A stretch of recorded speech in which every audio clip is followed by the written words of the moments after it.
In ancient Kyoto, a devout Shinto scholar lived a simple life, but he was often distracted from his prayers by the bustling city. He felt that his neighbors were polluting his soul, and he sought to perform some kind of personal harai, a purification ritual that would cleanse his body and his mind.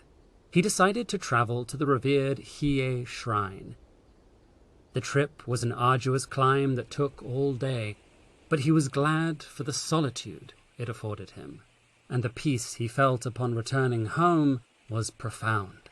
The scholar was determined to maintain this clarity for as long as possible, and resolved to make this pilgrimage another 99 times. He would walk the path alone, ignoring any distractions in his quest for balance and never straying from his purpose. The man was true to his word, and as days stretched into weeks, he walked through driving rain and searing sun.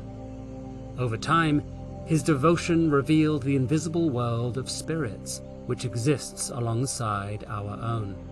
He began to sense the kami, which animated the rocks underfoot, the breeze that cooled him, and the animals grazing in the fields.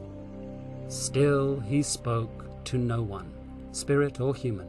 He was determined to avoid contact with those who had strayed from the path and become polluted with kegare. This taboo of defilement hung over the sick and deceased, as well as those who defiled the land or committed violent crimes. Of all the threats to the scholar's quest for spiritual purity, kegare was by far the greatest. After paying his respects for the 80th time, he set out for home once more. But as darkness fell, he heard strained sobs in the night air. The scholar tried to push forward and ignore the moans, but the desperate cries overwhelmed him. Grimacing, he left his path to follow the sound to its source. He soon came to a cramped cottage, with a woman crumpled outside.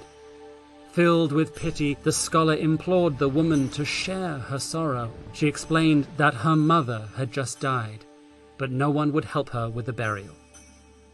At that news, his heart sank.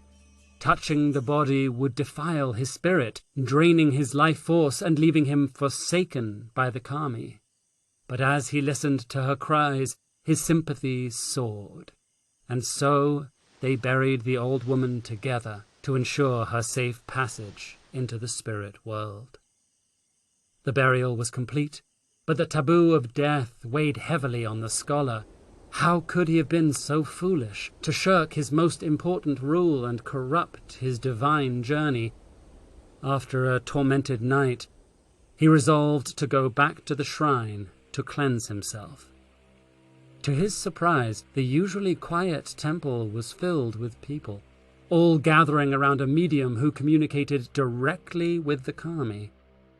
The man hid himself, not daring approach in case anyone glimpsed his polluted soul. But the medium had other ways of seeing, and called him forward from the crowd. Ready to be forsaken, the scholar approached the holy woman, but the medium merely smiled.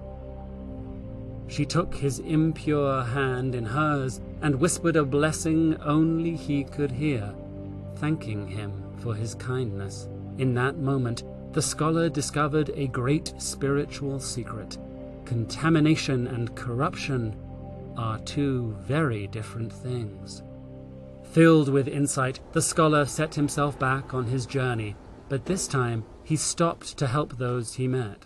He began to see the beauty of the spirit world everywhere he went, even in the city he'd previously shunned.